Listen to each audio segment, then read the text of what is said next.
It's actually in Endgame. But pull up the clip.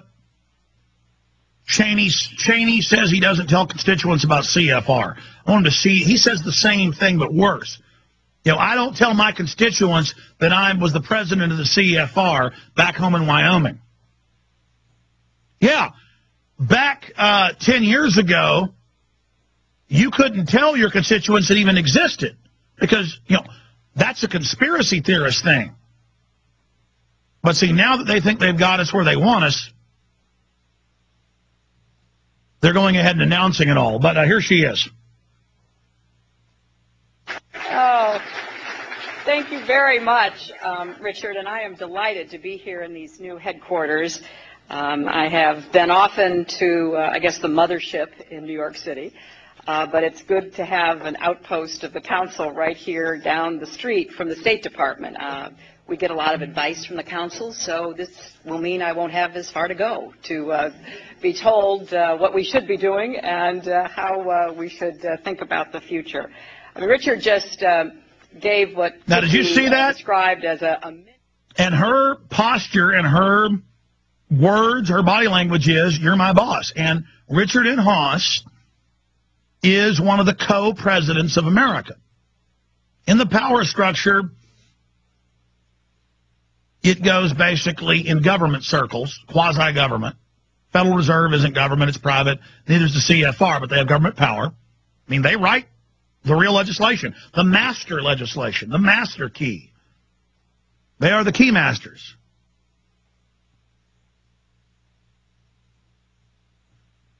Ben Bernanke, then under him, Treasury Secretary Geithner, under him, Richard Inhofe, and then advising all three of those posts is the Trilateral Commission chairman.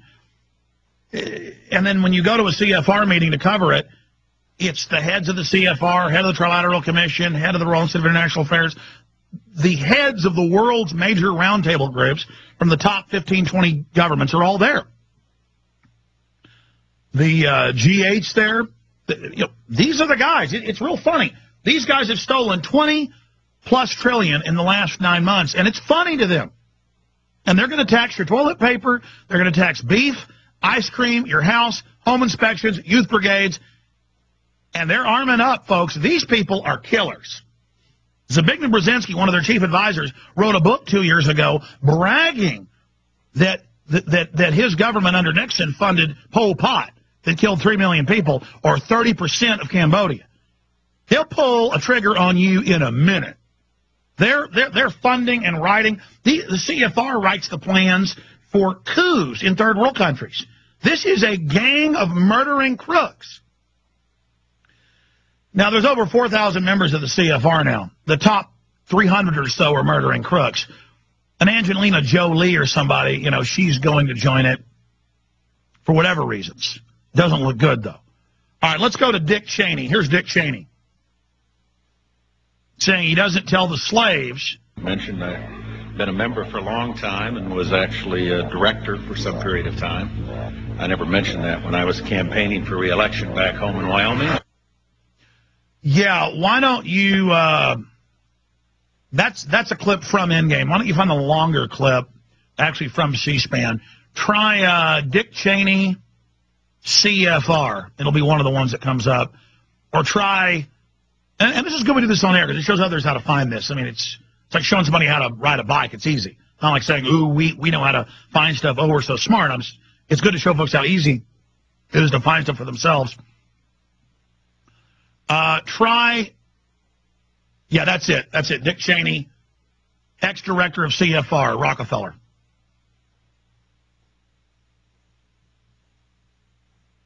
Yeah, start it over. Just back it up. We'll turn the audio up and we'll get it for folks.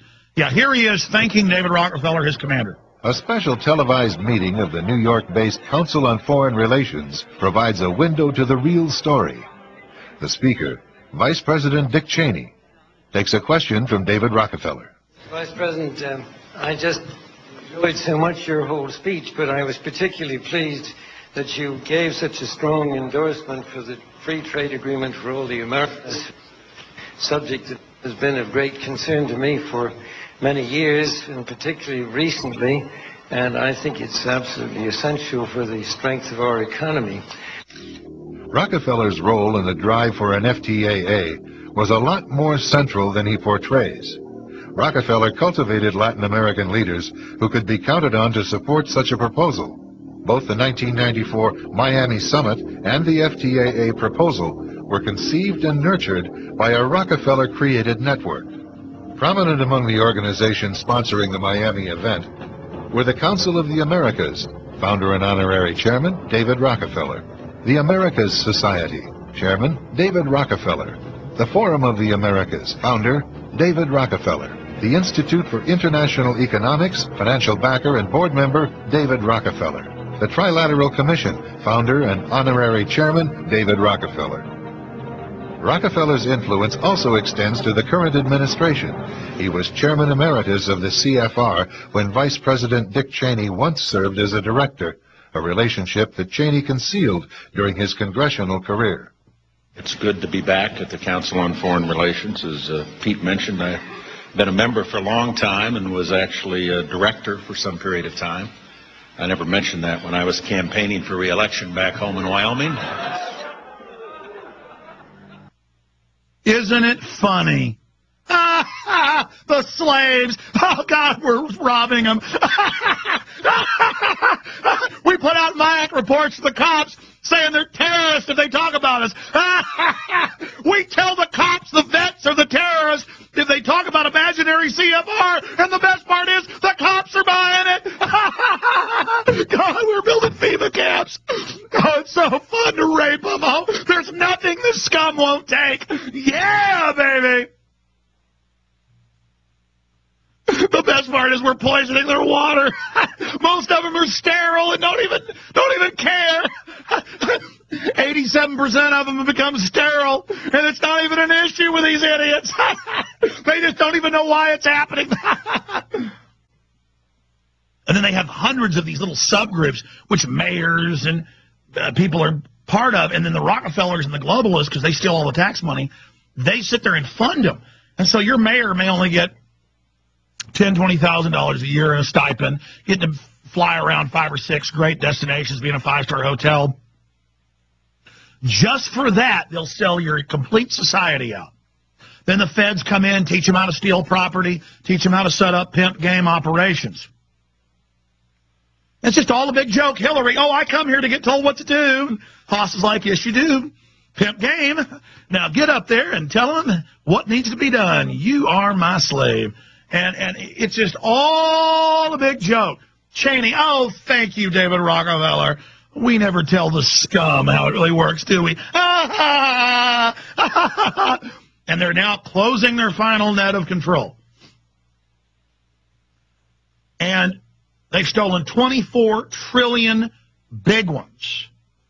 24 trillion big ones. And when we get back, I'm going to play that clip for you. Cost of bailout hits a whopping $24 trillion. Paul Joseph Watson, 24 trill. Now, 3 months ago, it was 14.8. What does this mean that it's now 24 trill? If you do the math, they are accelerating the stealing. That's 8.8 trill they've stolen in just 2.5, 3 months. And CNBC's very happy about all this. Oh, I mean, woo, baby, we are, you're not leaving anything. No, we don't want them to be able to ever fight back again. We want to totally bankrupt them. Genius plan. Yes, and the police are standing by. What are they going to do, quit their jobs? It's perfect. Oh, and we'll sit offshore while they try to fight back, and the cops and citizens kill each other. Genius plan. Oh, it's so good. It's so good to be running the pimp game. We'll be right back. Okay, I'm going to continue with these video clips, breaking them down. The 24 trillion stolen and counting. Goldman Sachs, J.P. Morgan Chase, all announcing record profits. And remember, the Pentagon's standing by if you don't keep paying those foreign bankers. They told Congress, you do this or we're going to declare martial law and we're going to shut down the Congress. Well, Congress should have stood up at that point, but then Al-Qaeda would have detonated an A-bomb probably. Ooh. See, the Congress knows they're dealing with major-level gangsters. Oh, you didn't give the bankers power. Oh, Al-Qaeda hit. Mm-hmm. Al-Qaeda hit Washington. The executive hates having to set up a dictatorship now. The continuity of government system just hates power. That's why they're in power and control, because they don't like to wield power, because they're not ruthless, because they're real nice and limp-wristed. And that's not just my opinion. The British 10-year Ministry of Defense perspective in 2007 said that Western governments would simply neutron bomb any citizen group that tried to take over the Capitol or 10 Downing Street. If you ever try to have a revolution, they're just going to drop weapons on you. And if the Congress ever tries it, they're going to kill them.